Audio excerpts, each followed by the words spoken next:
नमस्कार साथियों, प्रणाम। आज की क्लास में पुनः आपका स्वागत है। देखिए साथियों, आज हम फिर बाल विकास शिक्षा शास्त्र से संबंधित एक टॉपिक है समावेशी शिक्षा, और उससे रिलेटिव यहाँ पे क्वेश्चन आंसर लेके आ रहा हूँ, जो कि आगामी परीक्षा के लिए बहुत ज़्यादा इंपॉर्टेंट है। तो साथियों, ये वाली जो वीडियो है इसमें वन लाइनर क्वेश्चन रहेंगे, इससे थोड़ी ज़्यादा आपको मेहनत करनी होगी। दो व्यक्तियों का संपर्क जिसमें एक व्यक्ति को किसी प्रकार की सहायता दी जाती है कहलाता है। जिसमें दो व्यक्ति होते हैं और एक व्यक्ति को किसी प्रकार की सहायता दी जाती है तो क्या कहलाता है वह? तो कहलाता है परामर्श। परामर्श आपका राइट आंसर हो जाएगा। अगला क्वेश्चन है साथियों, अगला है कि पिछड़े बच्चों की बुद्धि लब्धि कितनी होती है। देखिए, जो पिछड़ा बालक होता है उनकी जो बुद्धि लब्धि होती है तो 85 से कम, 85 से कम जितने भी बालक होते हैं वो पिछड़े बालक के अंतर्गत आते हैं। अगला प्रश्न संख्या है, वर्तमान में निःशक्त बच्चों की शिक्षा को क्या कहा जाता है। देखिए साथियों, जो वर्तमान में जो निःशक्त बच्चे होते हैं उनकी शिक्षा को क्या कहा जाता है, तो समावेशी शिक्षा। समावेशी शिक्षा के अंतर्गत निःशक्त बच्चों को शिक्षा दी जाती है। अगला क्वेश्चन है, वह बच्चे जो समावेशी शिक्षा से संबंधित होते हैं कहलाते हैं। जिन बच्चों को समावेशी शिक्षा दी जाती है तो उन्हें क्या शब्द देते हैं, समावेशी बच्चे ही कहते हैं। नेक्स्ट क्वेश्चन, अगला देखें, टर्मन के अनुसार प्रतिभाशाली बच्चों की बुद्धि लब्धि कितनी होती है। देखिए, टर्मन महोदय ने कहा कि जिनका आईक्यू लेवल 140 से ऊपर हो, अधिक हो, तो उन बच्चों को प्रतिभाशाली बच्चों के अंतर्गत रखा जाता है। तो 140 आईक्यू लेवल वाले जो बच्चे होते हैं वो प्रतिभाशाली होते हैं। बढ़ते हैं नेक्स्ट पॉइंट पे। अगला है यहाँ पे, सामान्य बच्चे तथा विशिष्ट आवश्यकता वाले बच्चों दोनों की बुद्धि लब्धि कितनी होती है।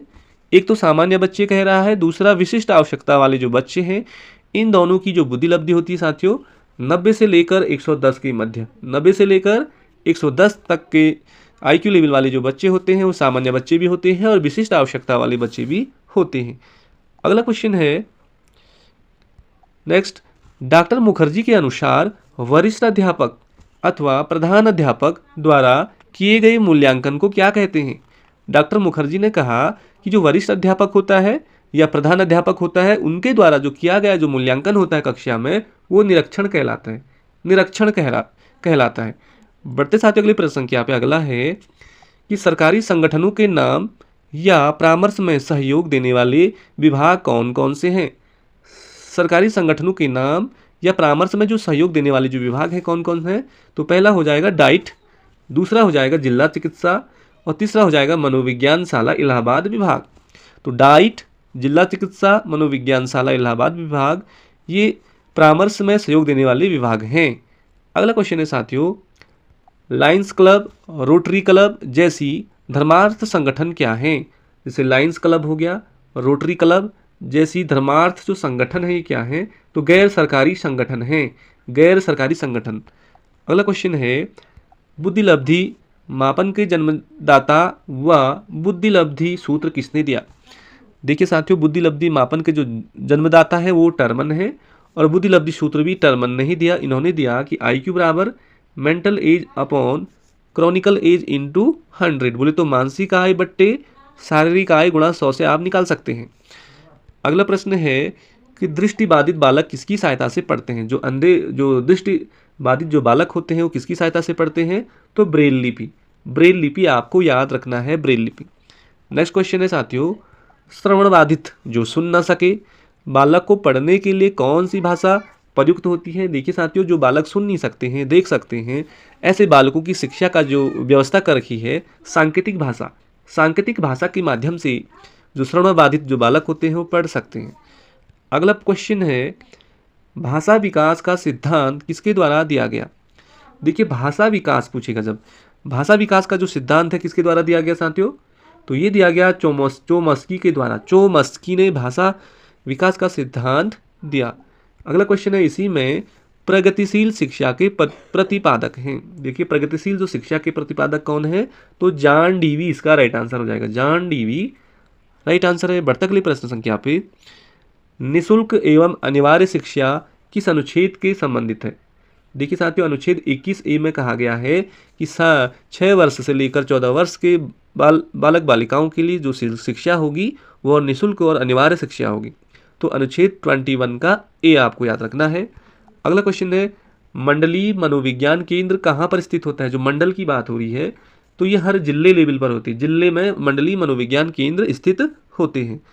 अगला प्रश्न है, शारीरिक रूप से अक्षम बच्चों की सामान्यतः होता है। जो शारीरिक रूप से अक्षम बच्चे होते हैं उनमें उन्हें होता है डिस्ग्राफिया, डिस्ग्राफिया।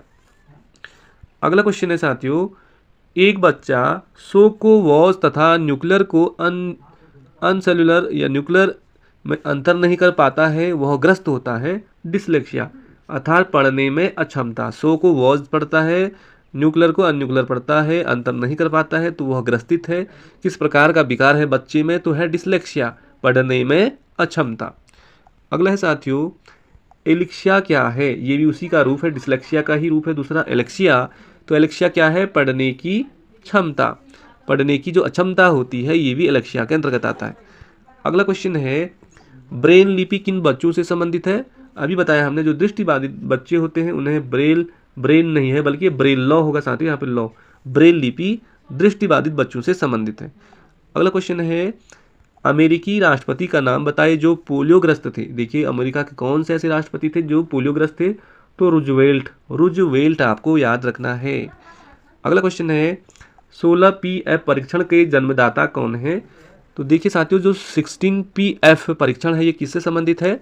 तो ये आपको याद रखना है, व्यक्तित्व से संबंधित है। और इसके जन्मदाता कौन है? तो रेमंड क्रेचर, रेमंड क्रेचर आपको याद रखना है। रेमंड क्रेचर ने 16PF परीक्षण का आविष्कार किया। अगला प्रश्न है साथियों, मनोविज्ञान शाला की स्थापना कब और कहाँ की गई? तो 1947 में इलाहाबाद यूपी में। तो मनोविज्ञान शाला की स्थापना कब और कहाँ की गई? 1947 में इलाहाबाद में। अगला प्रश्न है, मनोविज्ञान शाला की स्थापना किसके द्वारा की गई? 1947 में इलाहाबाद में की गई। और स्थापना किसके द्वारा की गई? आचार्य नरेंद्र देव द्वारा। आचार्य नरेंद्र देव ने ही मनोविज्ञान शाला की स्थापना 1947 में इलाहाबाद में की। अगला प्रश्न है, प्रतिभाशाली बच्चों की बुद्धि लब्धि कितनी होती है? टर्मन के अनुसार अभी बताया था 140 से अधिक बुद्धि लब्धि वाले जो बच्चे होते हैं वो प्रतिभाशाली बच्चों के अंतर्गत आते हैं। अगला क्वेश्चन है, मनोविज्ञान शाला का संस्था प्रमुख क्या कहलाता है? देखिए, जो मनोविज्ञान शाला इस्टेब्लिश हुई थी 1947 में इलाहाबाद में, और उसका जो प्रमुख है वो कहलाता है पदेन निर्देशक, पदेन निर्देशक कहलाता है। अगला है साथियों, मनोविज्ञान शाला इलाहाबाद के संचालन हेतु कितने पद सर्जित हैं? तो 2 पद हैं। पहला पद पे होगा वरिष्ठ मनोवैज्ञानिक और दूसरे पे होगा मनोवैज्ञानिक, वरिष्ठ मनोवैज्ञानिक और मनोवैज्ञानिक, जो 1947 में इलाहाबाद में स्थापित किया गया था। अगला है, जिला चिकित्सालय की विशेषज्ञ समिति का नेतृत्व कौन करता है? जो जिला चिकित्सालय होता है वहाँ पे जो विशेष समिति बनती है उसका नेतृत्व कौन करता है? तो CMO। और CMO का जो हिंदी में है मुख्य चिकित्सा अधिकारी, चीफ मेडिकल ऑफिसर या मुख्य चिकित्सा अधिकारी। अगला प्रश्न है साथियों, सामान्य बच्चों की बुद्धि लब्धि कितनी होती है? तो 90 से 110 के मध्य। नेक्स्ट क्वेश्चन है, शैक्षणिक रूप से पिछड़े बालकों की बुद्धि लब्धि कितनी होती है? तो 85 से कम। अगला क्वेश्चन है, 16PF परीक्षण का प्रयोग किसके लिए मापन हेतु किया जाता है? अभी बताया हमने, व्यक्तित्व के द्वारा।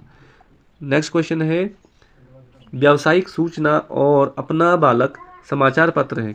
व्यावसायिक सूचना हो गई और अपना जो बालक समाचार पत्र है ये कैसा है? त्रैमासिक समाचार पत्र, त्रैमासिक समाचार पत्र है। नेक्स्ट क्वेश्चन है, मनोवैज्ञानिक समस्याओं से युक्त पुस्तकें हैं। समस्याओं से जो पुस्तकें हैं ये है बालाघाट एवं उत्कर्ष, बालाघाट एवं उत्कर्ष, ये मनोवैज्ञानिक समस्याओं से युक्त पुस्तकें हैं। अगला क्वेश्चन है, निर्देशन सेवाओं के लिए उपयुक्त मनोवैज्ञानिक तैयार करने के लिए मनोवैज्ञानिक शाला में एक सत्रीय कोर्स का परीक्षण दिया गया। उस कोर्स का नाम क्या है? तो diploma in guidance psychology, diploma in guidance psychology. अगला क्वेश्चन है साथियों, मनोविज्ञान शाला उत्तर प्रदेश इलाहाबाद में मंडल स्तर पर स्थापना की है तो मंडलीय मनोविज्ञान केंद्र की। नेक्स्ट क्वेश्चन पे चलते हैं, ये तो हो ही गया है। अगला क्वेश्चन देखें, छोटे विद्यालयों के लिए परामर्श सेवा संगठन का कौन सा प्रारूप उपयुक्त माना जाता है? तो रेखा संगठन, रेखा संगठन आपको याद रखना है। अगला क्वेश्चन है साथियों, उत्तर प्रदेश बेसिक शिक्षा अधिनियम कब अस्तित्व में आया? 1972 में। और आपको कमेंट करना है कि उत्तराखंड बेसिक शिक्षा अधिनियम कब अस्तित्व में आया? तो उत्तर प्रदेश तो आया 1972 में। अगला क्वेश्चन है, बालकों को प्राप्त प्राप्त वांछित अधिगम बंद करने के लिए बच्चों को दिया जाने वाला अनुदेशन कहलाता है निर्देशन व परामर्श। अगला क्वेश्चन है साथियों, मंदबाधित बच्चों का जो डेसिबल स्तर होता है कितना होता है? 50 से 69 डेसिबल। और बाधिता का प्रतिशत पूछेगा तो 40 से 50%। ये मंदबाधित बच्चों के लिए है। ध्वनि का मात्रक जो होता है डेसिबल। और कम बाधित बच्चों का जो डेसिबल का स्तर है वो 35 से 51 डेसिबल। बाधिता का प्रतिशत है 40। और जो गंभीर बाधित बालक होते हैं उनका जो डेसिबल का स्तर है वो 70 से 189 और 50 से 75 बाधिता का प्रतिशत है। और पूर्ण बाधित जो गहन जो बच्चे होते हैं उनका जो डेसिबल लेवल है 90 से 100 डेसिबल। ये बहरे टाइप के बच्चे होते हैं तो ये 100%। अगला है साथियों, आंशिक शारीरिक रूप से अक्षम बच्चों को कितने वर्गों में बांटा गया है? शारीरिक रूप से कह रहा है तो 4 वर्गों में बांटा गया है। नेक्स्ट को प्रश्न चलते हैं, पिछड़े बच्चों को परिभाषित करने के लिए प्रयोग करते हैं तो शैक्षणिक लाभ विधि। और इसी के साथ अगला क्वेश्चन है कि पिछड़े बच्चे वो होते हैं जिनकी शैक्षणिक लाभ शिक्षा अंक 5 से कम हो। तो यह कथन किसका है? तो सिरली बल्ट का है। नेक्स्ट क्वेश्चन पे चलते हैं, प्रतिभाशाली बच्चों की शिक्षा से संबंधित बिग हर्स्ट की पुस्तक का नाम क्या है? प्रतिभाशाली बच्चों की शिक्षा से संबंधित एक बिग हर्स्ट पुस्तक का नाम है a survey of the education gifted children. Havighurst पुस्तक का नाम है a survey of the education gifted childrens. अगला प्रश्न है साथियों, TET परीक्षण का निर्माण किसने किया? तो मूरे एंड मार्गन ने किया। मूरे एंड मार्गन। और आपको बताना है कि टेट परीक्षण में कितने कार्ड यूज होते हैं। अगला प्रश्न है, टर्मन के अनुसार प्रतिभाशाली बच्चों की बुद्धि 140 से ऊपर। ये तो ठीक ही है। नेक्स्ट क्वेश्चन पे चलते हैं कि शारीरिक, बौद्धिक, सामाजिक या अन्य परिस्थितियों में भेदभाव के बिना सभी बच्चों को एक साथ शिक्षा देना कहलाता है तो समावेशी शिक्षा कहलाता है। नेक्स्ट क्वेश्चन है आपका ये वाला कि NIVH का पूरा रूप क्या है? तो national institute of visually handicap इसका फुल फॉर्म हो जाएगा। और इसका जो NIVH का मुख्यालय कहाँ स्थित है साथियों? तो देहरादून में है। तो साथियों ये थे 1 लाइनर क्वेश्चन समावेशी शिक्षा से रिलेटिव।